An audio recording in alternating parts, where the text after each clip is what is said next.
पश्चिमी के जिला अध्यक्ष कृपा शंकर शाही ने मंगलवार को भगवानपुर स्थित किसान भवन में आयोजित प्रेस वार्ता में राज्य सरकार पर छात्रों की आवाज दबाने का आरोप लगाया। उन्होंने कहा कि छात्रों के आंदोलन के बाद सरकार ने शिक्षा मंत्री का इस्तीफा, छात्रों पर दर्ज मुकदमे वापस लेने और गिरफ्तार छात्रों की रिहाई जैसे कदम उठाकर डैमेज कंट्रोल की कोशिश की, लेकिन दोषी अधिकारियों पर अब तक कोई कार्रवाई नहीं की गई। शाही ने आरोप लगाया कि नीट परीक्षा में कथित अनियमितताओं के बावजूद सरकार ने पूरे मामले को दबाने का प्रयास किया और संबंधित अधिकारियों के खिलाफ कार्रवाई करने के बजाय उन्हें बेहतर पदस्थापन दिया। उन्होंने मांग की कि पूरे मामले की निष्पक्ष जांच कर दोषियों पर सख्त कार्रवाई की जाए ताकि भविष्य में ऐसी घटनाओं की पुनरावृत्ति न हो। आज 2-3 बिंदुओं को लेकर इस प्रेस वार्ता का आयोजन किया गया है। सर्वप्रथम हमारी जो मांग थी, हमारे संसद में नेता प्रतिपक्ष, हम लोगों के सर्वमान्य नेता ने कल ही बिहार और बंगाल में जो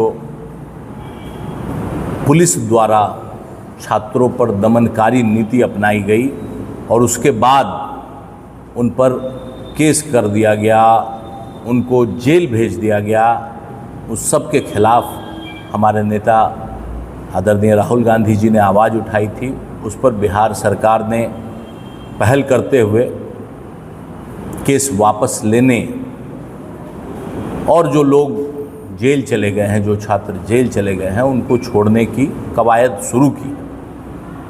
तो उसके लिए पहले हम धन्यवाद देते हैं कि उन्होंने इतनी सुध ली, लेकिन सरकार की मंशा पे लगातार सवाल है।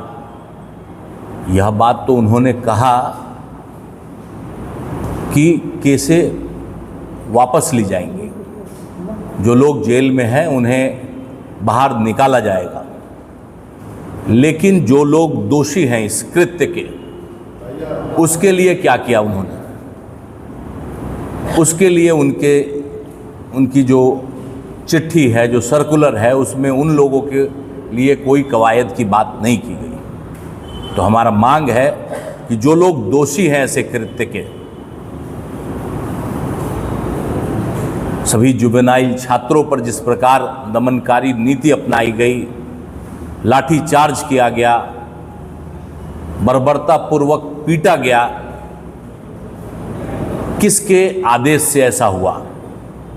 कौन वो लोग हैं जिन्होंने इस कृत्य का आदेश दिया? उनकी जांच हो, उन पर कार्रवाई हो, वो लोग चिन्हित हो। यह हमारा डिमांड है। मैंने कहा कि सरकार की मंशा पे सवाल उठता है। सरकार की मंशा पे सवाल इसलिए भी उठता है कि यह पूरा वाकया जो हुआ उस पर सरकार ने लगातार चुप्पी साधी। नीट पेपर की पुनर्परीक्षा के दरमियान जो नोडल एजेंसी थी ट्रांसपोर्टेशन ऑफ OMR सीट्स की, उसमें गंभीर अनियमितताएं सामने आई। आपने अखबारों के माध्यम से देखा होगा कि OMR की सीट्स को जो इनको सील करना था, उन्होंने सील नहीं किया, गलत ढंग से सील किया।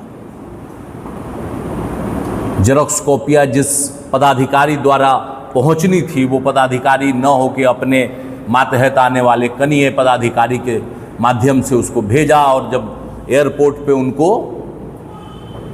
उनसे यह नहीं लिया गया तो फिर बाई रोड गया।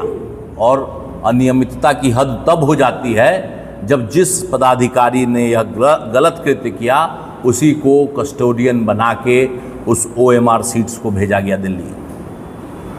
तो मैं कहना चाहता हूं, सरकार की जो उसके बाद अभी तक उन पर चार्जेस फ्रेम नहीं किए गए।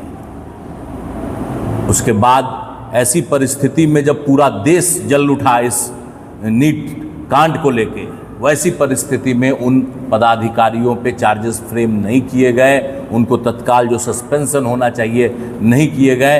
इस पूरा दरभंगा में हुआ है आपका घटना, मोतिहारी में हुआ है घटना, उसके हेड आपके मुजफ्फरपुर में बैठते हैं, जोनल हेड, उन पर कोई कार्यवाही नहीं की गई, ना ही उनकी जो जिम्मेवारी थी उस पर क्वेश्चन हुआ। तो यह सब कहीं ना कहीं सरकार की मंशा पे सवाल उठाता है, और सरकार ने अभी तक कोई कार्यवाही नहीं की, तो कहीं ना कहीं मिली भगत की बू आती है इसमें से। तो हम चाहते हैं कि निष्पक्ष होकर सरकार जो दोषी हैं उन पर कड़ी से कड़ी सजा मुकर्रर कराए, जैसा कि वह बोलती है वैसा कथनी और करनी को बराबर करने की कोशिश करे सरकार। यह रहा नीट से जुड़ा हुआ मामला। एक स्थानीय मामला है, बिहार सरकार की महत्वाकांक्षी योजना। अभी हमारे जो मुख्यमंत्री हुए तो उन्होंने पहली कैबिनेट में सैटेलाइट टाउनशिप की घोषणा की। सैटेलाइट टाउनशिप के तहत मुजफ्फरपुर को कागजों में एक बड़ा सौगात मिला कि तिरहुत टाउनशिप बनेगा। बहुत सारे गांव कृषि प्रधान क्षेत्र को शहर बनाने की कवायद शुरू की गई।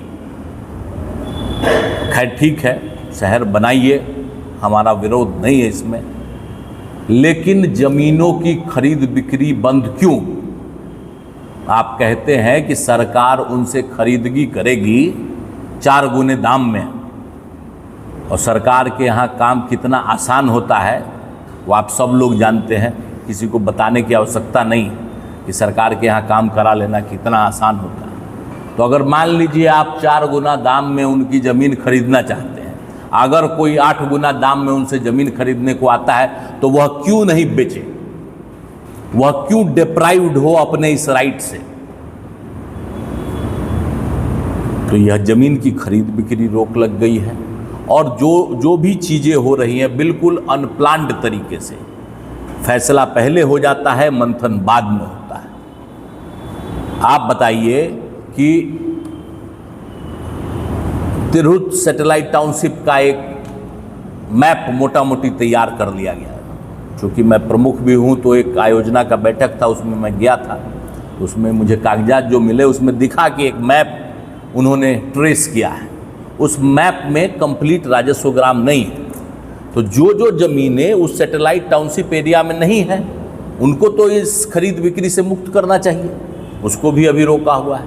तो कहीं ना कहीं यह लोगों पर अनावश्यक दबाव डाल दिया गया है कि आप अपनी ज़मीन सरकार को ही बेचें, और सरकार जो है सरकार की मंशा क्या है, अपने उद्योगपति मित्रों से यह ज़मीन का सौदा करना चाहते हैं कि क्या है। अगर सच में लोगों को मजबूत करना चाहते हैं, लोगों की सहूलियत को ध्यान में रख के किया गया है, तो उनके पास अगर कुछ मौका है तो उसको ज़मीन अगर ज़्यादा दाम में बिकने का अवसर मिलता है तो उन्हें खरीद बिक्री पर रोक लगाने का कहीं से कोई औचित्य समझ में नहीं आता है। बाकी स्थानीय समस्याएं जो हैं उसके लिए कांग्रेस पार्टी लगातार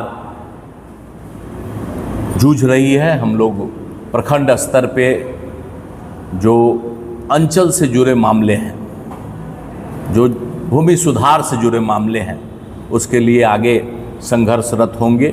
हम लोग विभिन्न प्रखंडों में जो दिक्कतें हैं उन पर काम करेंगे, और ज़रूरत होगा तो प्रखंड में प्रदर्शन भी करेंगे, और अंचल में व्याप्त भ्रष्टाचार के खिलाफ हम लोग जो है लड़ाई को मजबूत करेंगे। इन्हीं सब बातों के लिए आप लोग को आज बुलाया था। आपका कोई प्रश्न हो तो? नीट कांड में जिस प्रकार से आप बता रहे हैं, तो सरकार कहीं ना कहीं अफसरों को बचाने की कोशिश में लगी है, पियादों को पकड़ा जा रहा है। आप समझिए, एक व्यक्ति जो नोडल पदाधिकारी होता है, नोडल पदाधिकारी को खुद OMR सीट्स को सील करके और एयरपोर्ट तक पहुंचाना था पारामिलिट्री फोर्स के सुरक्षा में। वो व्यक्ति इस चीज़ को इतने हल्के में